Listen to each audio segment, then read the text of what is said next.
Body of late Senior Constable Nelson Kalimda arrives. Asian Development Bank support PNG with development assistance. 15 students graduated from Oceania Bible College.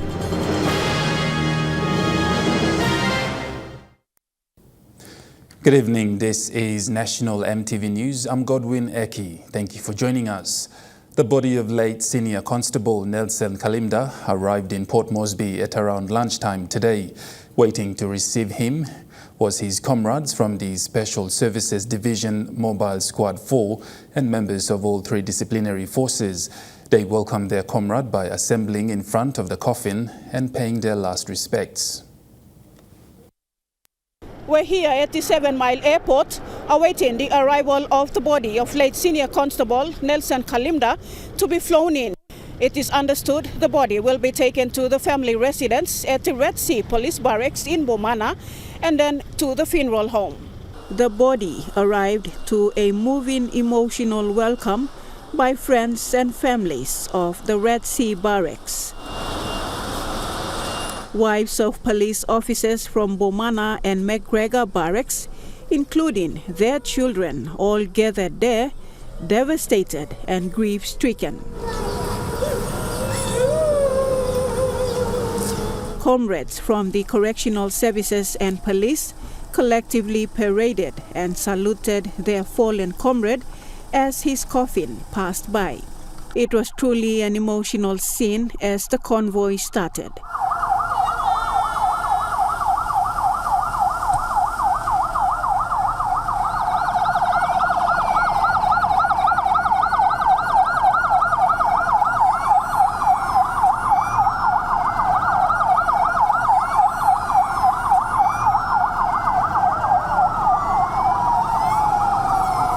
The body of late Senior Constable Nelson Kalimda was taken to his family residence before being taken back to the funeral home where the body remains for now. Meanwhile, a total of 6 suspects are believed to be of interest to the killing of Senior Constable Kalimda.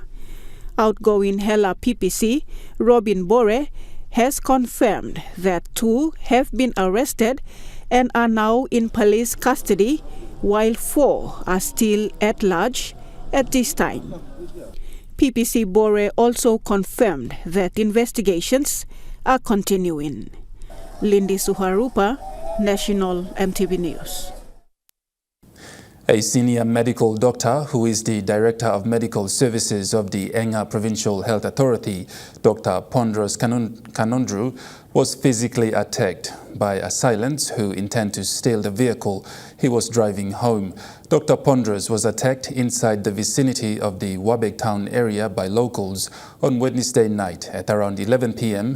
when he was returning home. The suspects, who were a group of 7 men in total, are known by police, physically assaulted the medical doctor with iron rods and bush knives, threatening to kill him if he didn't hand them the vehicle keys.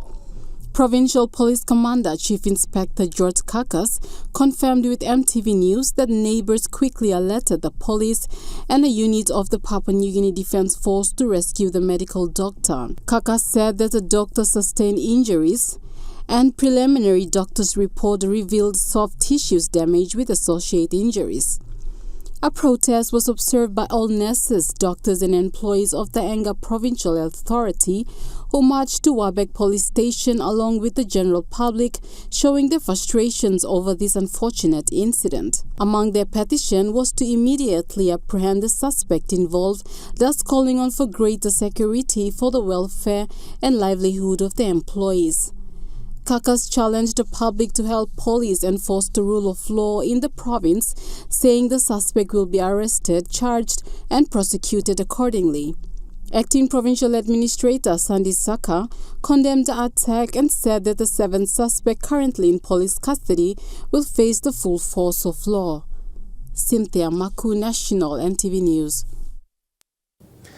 The Asian Development Bank is one of Papua New Guinea's largest sources of official development assistance, with average annual lending of $382 million over the 5 years to 2021. At the recent opening of the Caving Airport Terminal and infrastructure upgrade, ADB Country Director David Hill revealed it will continue to support the government. Thank you, Mr. Hill. The Asian Development Bank's strategy for Papua New Guinea seeks to improve infrastructure and the private sector environment, governance, financial management, service delivery, promote inclusivity and build resilience. This is seen in many of the infrastructure development work, among others, that ADB contributes to, none more evident than the recent completion and opening of the Cavern Airport Terminal and infrastructure upgrade. On hand to witness the opening was ADB Country Director David Hill, who spoke of ADB's continued assistance to the government. In general, in the transport sector, aside from airports, the ADB is working with the government in improving much-needed roads and improving maritime operations. ADB is also assisting in supporting power generation, transmission, and distribution, connecting households and supporting increased rates of electrification. ADB has been and will continue to finance the construction of community health posts and district hospitals.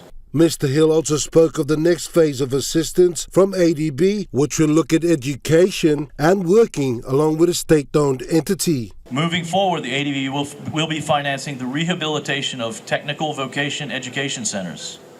Lastly, we are working closely with the government on a state-owned enterprise reform agenda such that the people will receive better services at a cheaper price and thus better value for money. ADB maximizes the development impact of its assistance by facilitating policy dialogues, providing advisory services, and mobilizing financial resources through co-financing operations that tap official, commercial, and export credit resources. Rocky Iso, National EMTV News. Chairman and Council Member of the National Research Institute, Wilson Thompson, advised that the National Research Institute will be presenting its reports in Morobe and the Eastern Highlands provinces as per research done in these two provinces accordingly. Thompson said that NRI will be launching a number of research reports in Lae and Goroka as follows. Impact of COVID on business and other business research in Lae, Morobe province on Monday, 7th November. Research on coffee and cooperative in Goroka, Eastern Highlands province on Wednesday, the 9th of November 2022. Thompson confirmed that the presentations will be held at the University of Technology in Lae and at the University of Goroka respectively to give opportunity to the academics plus students and also the business community and others to interact as well. Thompson is calling on the Lae, Bololo and Goroka Chamber of Commerce and Industry to submit their interest and attendance to NRI on time so that arrangements of participation will be done on time to avoid unnecessary inconvenience. Thompson, who is also the president of the Papua New Guinea Farmers and Settlers Association, Inc., is calling on its members in Goroka and Lae to participate in this event as it will assist them in bringing development changes to their respective local communities accordingly. Cynthia Maku, National EMTV News. Public Solicitor Leslie Mamu has spoken of the challenges and the highs the Public Solicitor's Office has experienced over the last 5 years. While the office is tasked to defend the rights of ordinary Papua New Guineans, Mr. Mamu highlighted some of the areas his office needs assistance with from the government. The Public Solicitor also spoke on some of the areas his office has done well under his tenure as the Public Solicitor. One of the highlights for this office is... Since his appointment in 2018 as Public Solicitor by the Judicial Legal Service Commission, Mr. Leslie Mamu has been quietly carrying out his work with diligence. Speaking in an exclusive interview with Mr. Mamu, the Public Solicitor spoke of his deepest appreciation for the national government and the funding they provide. Adequate funding to the office in a timely manner, especially when the warrants come in at the second week, at the third week, and our operation is in conjunction with the National Court circuits. And so we're required to receive our funding during the first week. But the challenge we have is that we receive it late, and so we appreciate the service providers, accommodation, and the travel agents that issue tickets before we make payments. We appreciate their patience in trusting us that in due course we will make those payments. Mr. Mamu also appealed to the national government to seriously look at the fixed assets that the public solicitors own. Other challenges in relation to the vehicles that we have, we really need government to look at replacing the old and aging fleet that we have. Despite the various challenges, Mr. Mamu also spoke on the joy of serving ordinary Papua New Guineans and the work that has been undertaken in legislation by the Public Solicitor's Office. The highlights, we continue to stand firm in our resolve to take the government to task, agencies to task on behalf of the small people. And that is the satisfaction that we get out of our operation. We get to represent our small people, their human rights. In the limited resources we have our own times and trying circumstances, but we manage to pull through and continue to represent our people. One of the highlights for this office is being able to get Parliament to pass our enabling legislation, the Public Solicitor Act in 2021.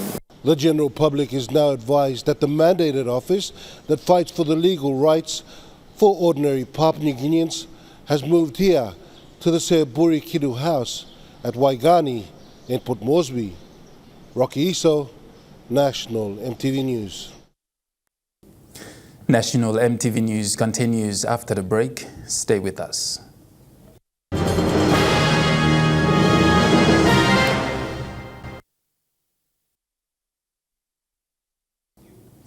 You're watching National EMTV News. Being involved in different agricultural activities is a way forward for citizens should they want self-sustainability. It is in line with the Marape government's push for families and individuals to go back to their land and help develop the land, as this will help generate an income for individuals and families to sustain their lives. Tonight we take a closer look of the benefits of agricultural activities.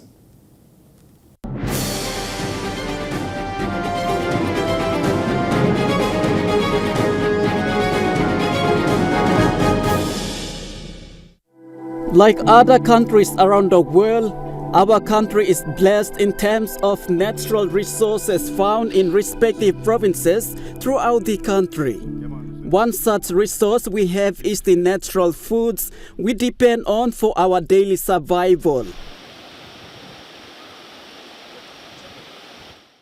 These foods are products of hard work and sweat. Simply, this means plowing the land or cultivating the soil and growing various crops. Subsistence farming has been the practice of many citizens in rural villages, towns, and even cities where families cultivate soil in their gardens to help sustain their lives. This practice is seen in most villages. Farming can result in surplus of food for consumption or even sell at the markets to generate an income to buy other basic necessities that one might need. Real-life struggles like financial constraints, health problems, among others, have been affecting the lives of many Papua New Guineans. The onus lies on the hands of citizens to be involved in different farming activities for daily survival, as well as the other aspect, which is to supply fresh organic foods for consumption. 2 weeks ago, more than 100 farmers from rural villages in Central Province and NCD Rural gathered at the Bautama Adventist Mission area for a week-long agricultural exposition. This event was aimed at upskilling farmers with methods and skills on how to cultivate the soil and to produce various natural foods.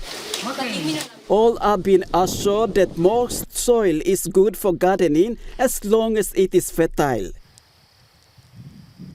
I was taken to the market area there to see for myself in regards to fresh produce brought in by the farmers. There were fresh vegetables like pumpkins, bananas, greens, yams, and many more sold at the market. These were just some of the examples of fresh produce brought from their gardens in villages. I was able to speak with the principal of Sonoma Adventist College, Dr. Isaka Ezekiel, who participated in the event and says crops can be planted in fertile soil. He added that in soils that are not fertile, different organic manure can be applied on the soil like dry leaves, grass, ashes, chicken manure and others to help crops to grow well. Generally, most of the soils in Papua New Guinea, they're generally good. You can't be able to tell if the soil is good just by looking at it. You need to do a soil analysis to confirm what can grow and what cannot grow there. Some places we have a lot of karanas, and in some extremes you have clay and muddy soil and clay. It's very difficult for crops to grow, especially with the roots activities. They are very restricted. But generally, most soils are good. Yeah. Because of population and then because land pressure, we can't be able to move around. We stay in one place. So if we stay in one place, we'll continue to grow our crops on the same piece of land. And if we want to continue to grow our crops on the same piece of land, we need to add something back to the soil. The practice of cultivating the soil to grow different crops continues so everyone can participate for self-sustainability. Growing crops has been a way of life since time immemorable or whatever it is. In the past and just recently, many of our young people in this generation don't want to work in the farm or in the garden If we want to continue on supporting ourselves, we need to learn to love growing things on the land. A farmer from Inuma village in Rigo, Central Province, Fred Guina, who is a vegetable farmer, says little income earned from selling vegetables in the village is used to cater for his family's needs and welfare. Vegetables such as pak choy, capsicum, eggplant, popo, to CPL and Rangeview. They are in the 2 times a week we do sales. It's best because once you plant crops, you gain income from your own land. He says being involved in different agricultural activities are good as it does help him and his family. It's in the soil, so I encourage the village people to till the ground, do much planting, money in the soil. Thank you. Another farmer, Lily Poroli, says he sells cassavas at Bomana in the nation's capital, and the little income received is used for her daily expenses. Sell, but not in bulks, but also normal like go do sales. If anyone wants to buy it, yes, I do sell. But normally I do share it. I don't share. I share with my friends and all this, but in bulk selling, no. Just normal market, the kind we do sales like that. How much have you been receiving after selling the cassava or tapioca at the market? And like it's not really big, just a backyard and all this. So we only earn about 100 kina if we sell out properly at our friends do buy. We get about 100 or sometimes 50, daily sales. My encouragement to women folks out there is that agriculture or farming is one of the important or one of the work that we have to do in order to live our lives, and it will really help. Currently, the city is faced with unemployed youths and all that. and having high crime rates in the country, we all should go back to if we are doing nothing, it's best we have to go back and farm our land so that we can get something. Farming, you can get the soil, you can get out from it, there's money. In a recent parliament sitting and for some time now, the Prime Minister James Marape has reiterated that agriculture is the way forward for all citizens in the country should they want to see changes in the community, province and country as a whole. Marape repeated the same message at the recent opening of the KVN Airport Terminal and Infrastructure Update. Government is putting investment, focus long imi. Go back long ground, long cacao, go back long copra, go back long agriculture, go back long tourism, go back long sustainable forestry and fisheries. National government is ready long work with the provincial government, long dismal space, and you local people. There are current and future benefits to be had. Agriculture export revenues can be increased if the Marape Rosso government continues to make it a priority, limiting the rationing of foreign exchange rate and allows adjusting to its market level. Agriculture can take its place as the major engine of growth and employment.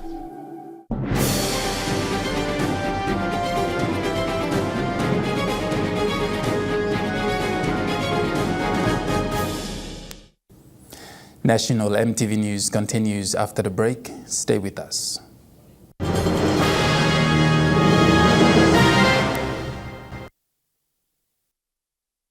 In National EMTV News, we continue with more local stories.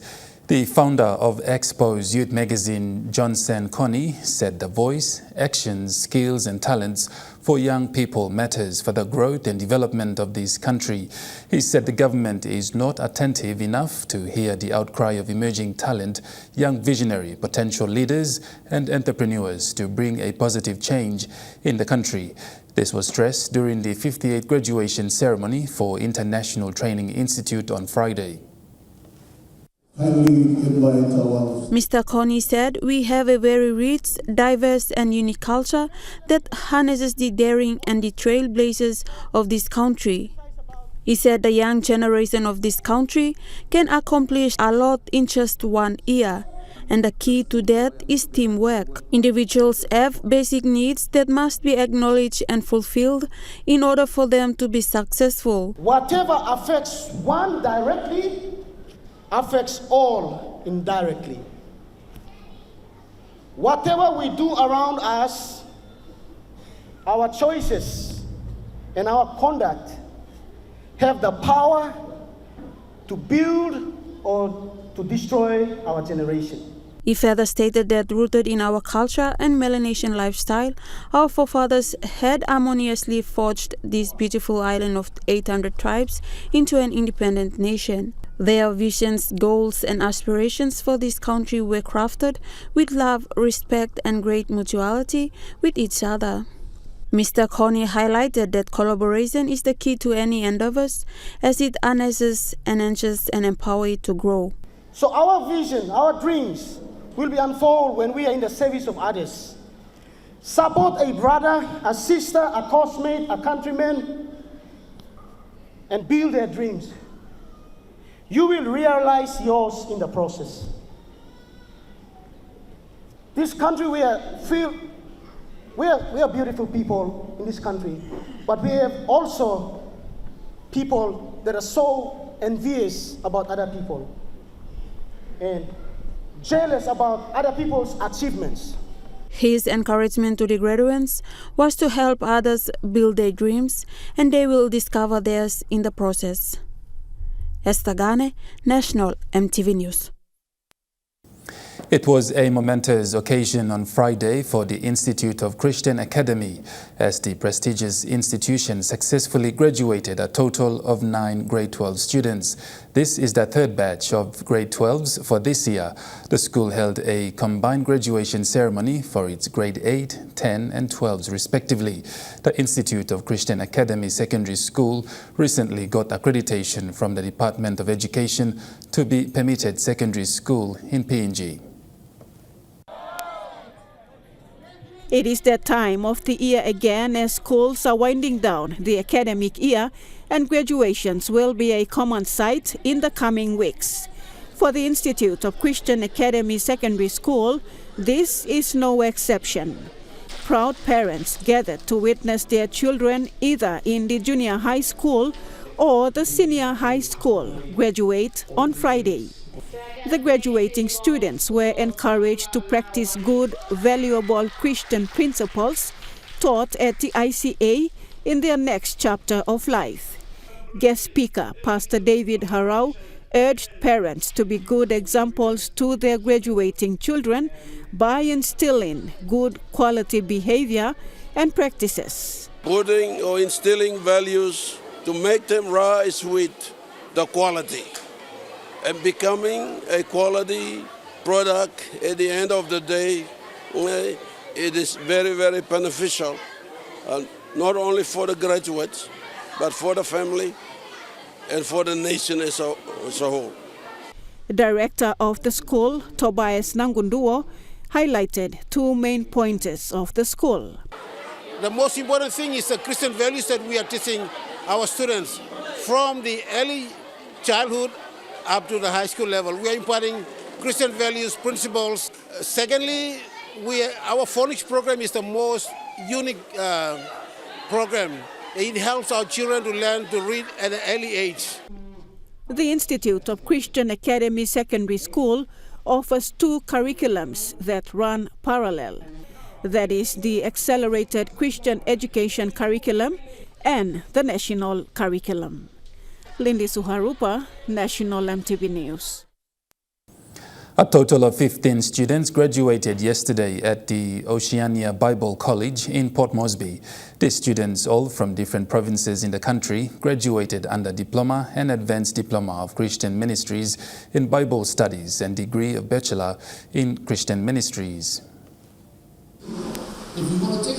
The church hall at the Oceania Bible College at Gareu was fully packed with graduates, family members, pastors, and a guest of honor, Reverend Yetam Wan, who shared the ministry of word. After the speeches, students were presented with academic awards, followed by their diploma and degree papers.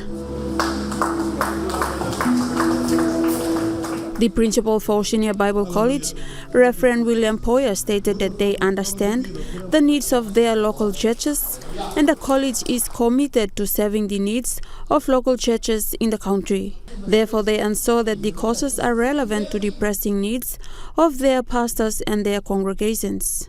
He said through the training, the students are given the opportunity to feel the realities of ministries and how they prepare themselves to the call.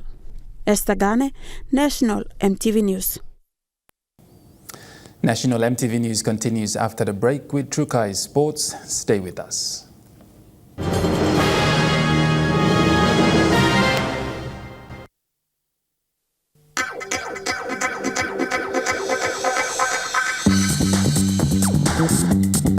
Trukai Sports.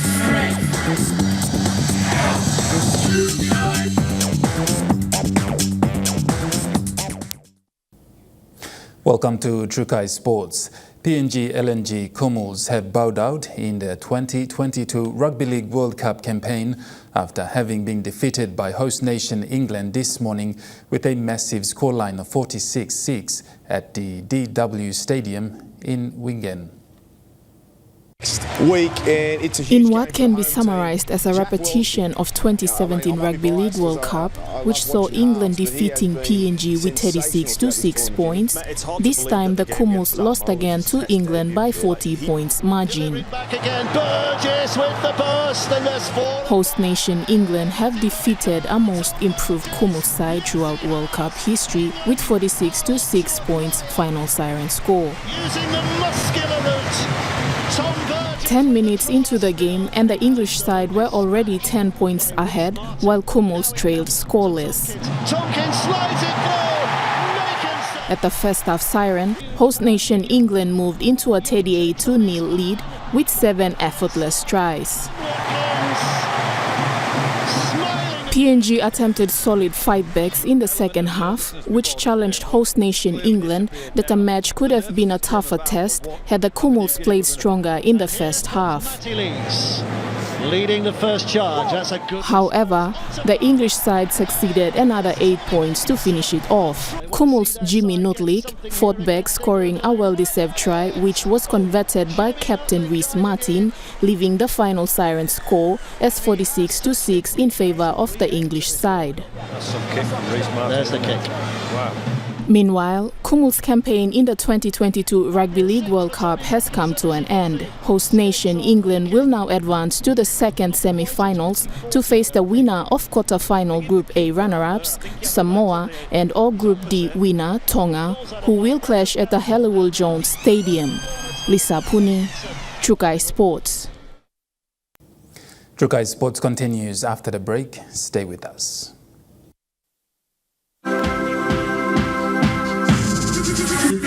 Trukai Sports. You're watching Trukai Sports. Santos PNG Orchids are now through to the semi-final stage after showcasing a landslide 17-0 victory over Brazil this morning at the MKM Stadium in Hull. And the black and... In their second Women's World Cup appearance, the Santos PNG Orchids have secured a spot in the knockout stage after throwing a powerhouse 70-0 win over Brazil this morning. Brazil showcased their strengths but were never given an opportunity to score. Oh, neat hands. In the first half, the Santos PNG Orchids secured the first half lead with an 18-0 scoreline. But the second half saw PNG Orchids launching inexplicable charges through mighty performances by Belinda Guasamon, who scored 4 consecutive tries and broke 18 tackles. Guasamon breaks through, goes support, might not need it. With 10 second-half tries that proved too strong for Brazil to handle, the scoreboard stood at 70 points to 0 in favor of PNG Orchids. The player of the match was presented to Orchids powerhouse Belinda Guasamon. Meanwhile, PNG Orchids will now play England in the knockout stage, as this will be the decider match that will see who claims the top spot out of Grade A. Short side, no, they're just gonna... Brazil, on the other hand, will face Canada in their final game of the tournament. Lisa Puni, Trukai Sports. That ends Trukai Sports. The Money Plus weather report for the next 24 hours is next. Stay with us. Trukai Sports.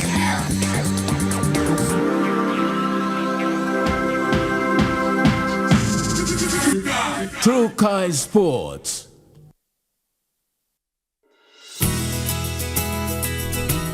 This weather update is proudly brought to you by MoneyPlus, with you always.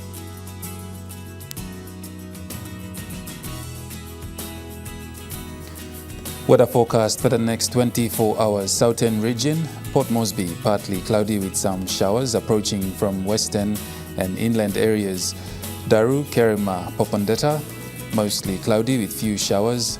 Alatau, cloudy with few showers. In the Momase region, Lae, Wewak and Banimo, mostly cloudy with few afternoon showers. Medang, cloudy with some afternoon showers and inland thunderstorm. In the New Guinea Islands region, Lorengau and Kavieng, mostly cloudy with few afternoon showers. Rabaul and Kokopo, cloudy with some afternoon showers and possible thunderstorm. Kimbe and Buka, cloudy with some rain showers and thunderstorm. In the Highlands region, Mount Hagen, cloudy with some afternoon rain showers and possible thunderstorm. Goroka, Kundiawa, Mendi and Wabeg, cloudy with some rain showers and thunderstorm.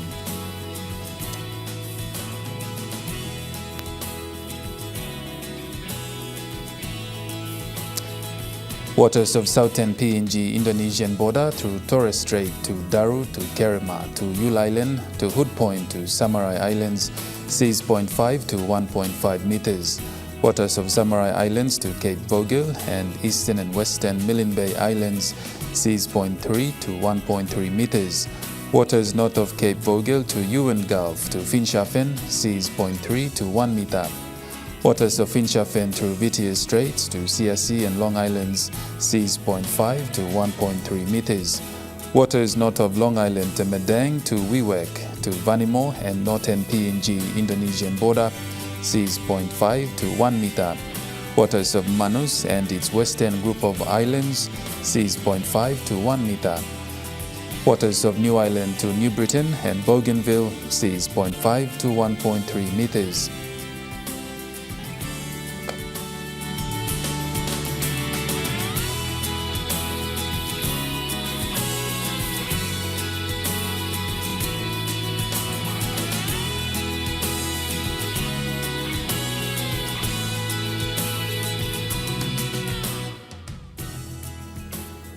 Ocean forecast: Coral Sea sees moderate southeast winds of 15 to 20 knots with some gusts. Solomon Sea sees smooth northeast winds of 5 to 10 knots tending southeast. Bismarck Sea sees smooth north to easterly winds of 5 to 10 knots.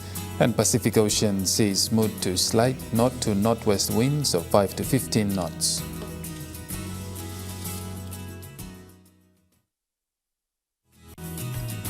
The weather update was proudly brought to you by MoneyPlus, with you always. And that wraps up the news, sports and weather for Sunday, the 6th of November, 2022. From all of us here, pleasant viewing. Bye for now.